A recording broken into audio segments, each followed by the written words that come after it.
What if the person you were forced to marry turned out to be the greatest love of your life?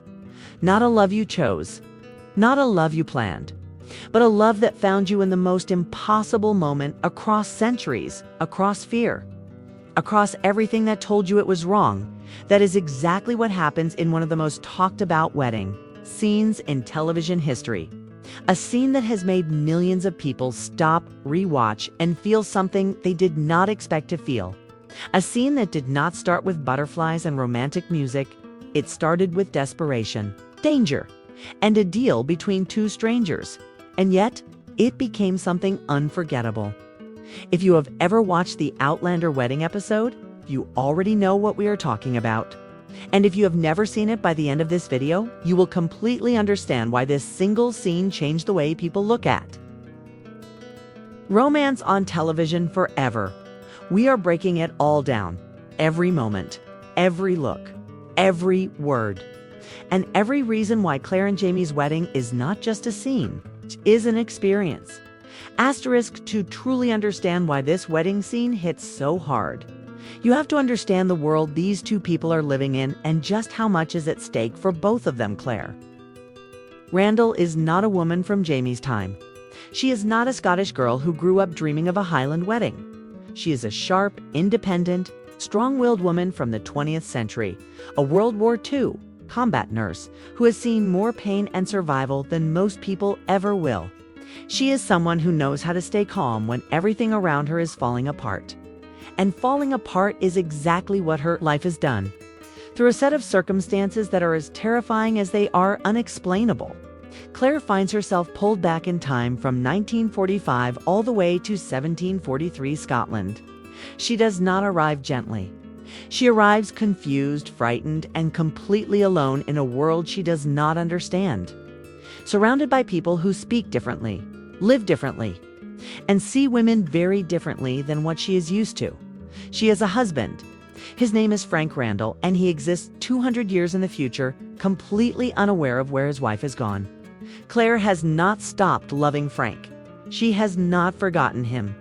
He is real to her, and getting back to him is the one thing driving her forward every single day.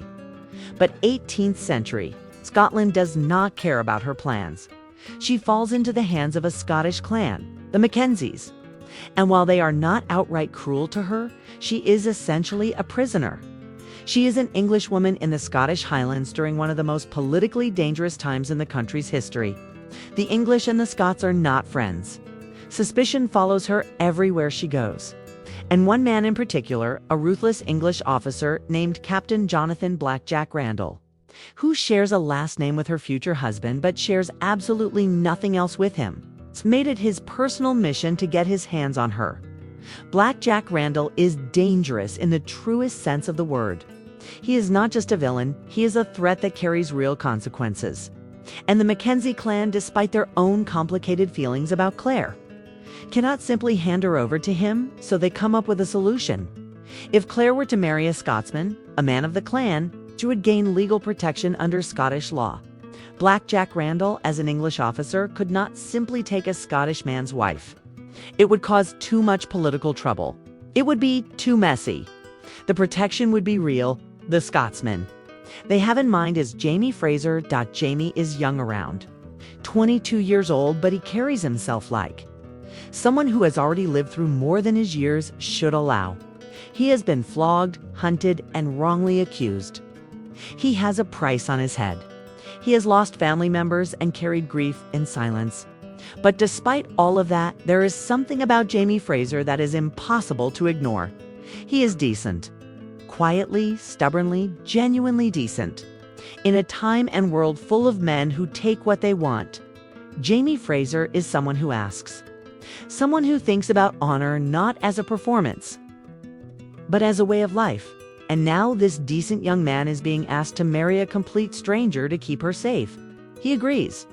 Not because he is told to. Not because he has no choice. He agrees because it is the right thing to do, and doing the right thing is simply who Jamie Fraser is, so here they are. Claire, a 20th century woman who already has a husband and just wants to go home. Jamie, an honorable Scottish outlaw with a gentle heart and nothing to offer but his name and his word. Two people standing at the edge of a ceremony that neither of them asked for, about to make promises that, by every logical measure, should mean nothing at all. And yet the writers, the actors, and every single creative decision made in that room make sure that it means absolutely everything. That is the foundation. That is the ground beneath this wedding scene. And once you understand it, every look, every word, every small gesture that happens during that ceremony carries 10 times the weight it would otherwise carry. Asterisk, there is something deeply strange about getting dressed for a wedding when you never agreed to fall in love. Most people prepare for their wedding day with months of planning the dress, the flowers, the guest list, the cake. They wake up that morning with their stomach full of butterflies and their heart full of certainty. They know who they are walking toward. They know why they are doing it. Every detail feels like a choice they made for themselves. Claire Randall has none of that. She wakes up on her wedding day in a time that is not hers, in a place she never chose, about to marry a man she barely knows, while somewhere 200 years in the future. Her real husband is living his life completely unaware that any of this is happening. There are no butterflies. There is no excitement. There is just a quiet, heavy weight sitting on her chest that she cannot shake.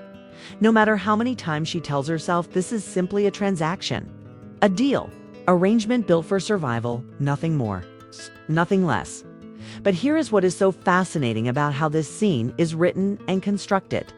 The writers do not let Claire stay numb for long.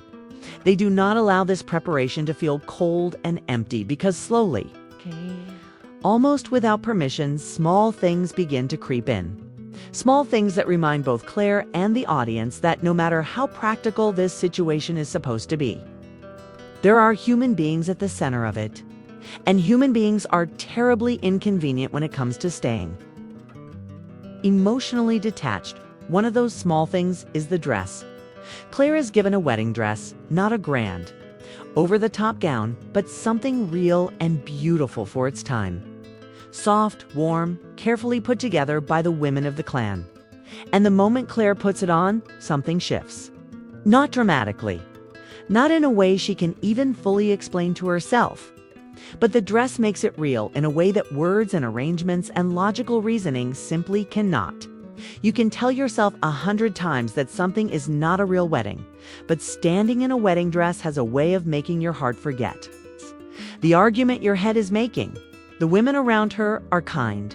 They help her prepare with a quiet, matter-of-fact warmth, braiding her hair, adjusting the dress, moving around her with a gentleness that Claire probably did not expect. These are not cruel people forcing her into something terrible. They are doing what their world requires. And in between the practical hands and the efficient movements, there are small glances exchanged, looks that carry a kind of unspoken sympathy, as if they understand on some level that this woman is carrying something heavy today, even if they do not fully understand what that something is.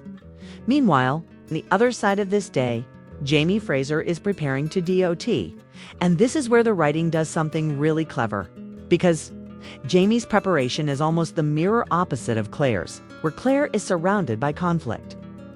By the war between what she knows is right and what she is being pulled toward, Jamie is surprisingly calm. Not cold, not indifferent, but calm in the way that only a man with a very clear sense of his own values can be calm in a complicated situation. Jamie has made a decision. He has decided to show up to this wedding not as a reluctant participant going through the motions, but as a man who is going to take this seriously. He cleans up. He puts on his best clothes. He prepares himself not just physically, but mentally, with the kind of quiet intention that tells you everything about his character without a single word of explanation. He is going to do this right.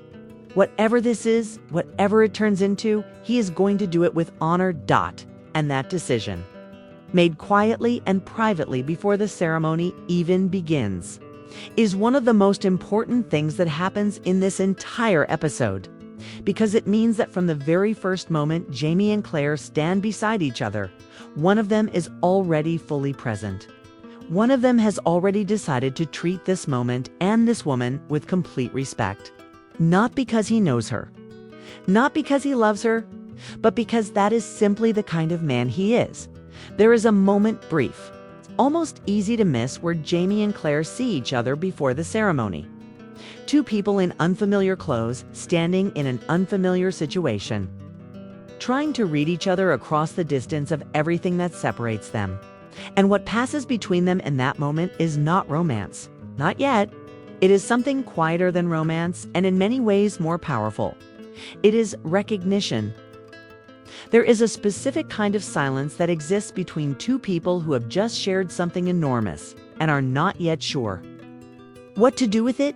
Not an uncomfortable silence, not an awkward silence, but the kind of silence that is full, packed with unspoken thoughts and careful observations and questions. Neither person is quite ready to ask out loud yet.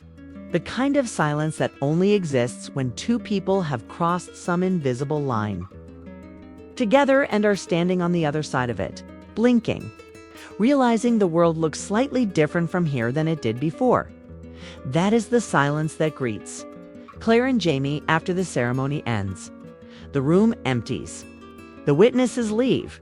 The practical business of the wedding, the words, the ring, the promises, is finished. And now there's just the two of them. To people who are, by every legal and formal definition, husband and wife. To people who woke up that morning as strangers and will go to sleep that night as something else entirely. Something neither of them has a clean or comfortable word for yet. And the question hanging in the air between them, unasked but completely present, is a simple one. Now what? What happens now is one of the most beautifully written and carefully constructed sequences in the entire series, because the writers understand something that lesser storytellers often miss. That the moments after the big dramatic event are just as important as the event itself. The ceremony is the thunder, but what comes after is the rain. And rain is what actually changes things. Rain is what soaks in and shifts the ground beneath your feet and makes things grow that were not growing before. So what does the rain look like here? It looks like two people sitting together and actually talking, not performing, not managing the situation from a safe emotional distance, but genuinely, humanly talking. Getting to know each other in the quiet aftermath of something that has already permanently changed both of their lives. And what comes out of that conversation, tentative and careful at first, then gradually warmer and more open, is something that neither Claire nor the audience was fully prepared for. Jamie is funny, not in a broad, obvious way, not in the way someone performs humor to fill a silence or win approval, but in a dry, understated, completely natural way that sneaks up on you and makes you smile before you even realize it happened. He says something small and honest and slightly self-deprecating, and Claire laughs. A real laugh. Not a polite one, not a managed one. A laugh that escapes before she can decide whether to let it out or not. And that laugh is a turning point, because laughter does something to walls that seriousness cannot. Seriousness can respect a wall, can acknowledge it, and work carefully around it. But laughter walks straight through walls without even noticing they were there. And Claire's walls, carefully constructed and heavily reinforced over the course of a very long and very difficult day, are not immune to Jamie Fraser's quiet, genuine, completely unintentional charm. She looks at him differently after that laugh. Just slightly. Just enough, and he notices. Of course he notices because Jamie Fraser is someone who pays attention. Not in an intrusive or calculating way, but in the way of a person who genuinely cares about the people in front of him and watches them, not to find weakness, but to understand. He sees the shift in her. He does not comment on it. He does not make it awkward by acknowledging it. He simply continues being himself, which, as it turns out, is exactly the right thing to do. As the evening moves forward, the conversation between them deepens. They begin to share things. Small things at first, observations, questions, reactions to the strangeness of the day they have both just lived through. But small things have a way of opening doors to bigger things. And slowly, carefully, the kind of real conversation that requires actual trust begins to emerge between two people who, hours ago, were complete strangers. Jamie tells her things about himself, about his family, his history, his losses. He does not perform vulnerability. He simply offers truth, plainly and without decoration, because that is the only way he knows how to speak. And there is something about that plainness, that complete absence of pretense or strategy, that is more disarming than any carefully crafted romantic gesture could ever be. Claire listens. And as she listens, something important happens. She begins to see him, not as the arrangement, not as the solution to her legal problem, not as the Scotsman she was paired with out of necessity, but as a person, a real, full, complicated, decent person with a life and a story and a depth that she had not given herself permission to look for before now, and seeing someone truly seeing them is one of the most dangerous things you can do when you are trying to keep your emotional distance intact. There is a moment in this part of the episode that is so quiet and so perfectly written that it almost disappears if you are watching casually. Jamie, at some point during the evening, does something for Claire. Something small, practical, completely unglamorous. He notices she is cold or uncomfortable or needs something, and he simply takes care of it. Without announcement, without waiting to be thanked, without making it into anything more than what it is, one person noticing another person's need, quietly meeting it. It is such a small thing, and it absolutely destroys her. Not in a dramatic, visible way. Claire is far too composed for that. But internally, in the place where she keeps the feelings she is not ready to examine yet, something shifts in a way that she knows, even in the moment, is going to be very difficult to undo. Because kindness, real, uncalculated. I noticed you before you had to ask kindness is not something you can argue with. You cannot logic your way out of being moved by it. You cannot remind yourself of your previous commitments and make kindness stop landing where it lands. It lands and it stays. The night continues. And as it does, the tension between them, the emotional tension, the unspoken tension of two people becoming increasingly aware of each other in ways that go beyond the practical builds in a way that the writing handles with extraordinary care. Because this is not a simple situation. Claire is not a woman who has forgotten her husband. She has not conveniently resolved her conflict so the story can move forward cleanly. The complexity is still there. The guilt is still there. The love for Frank quieter now, perhaps pushed back by the noise of the day.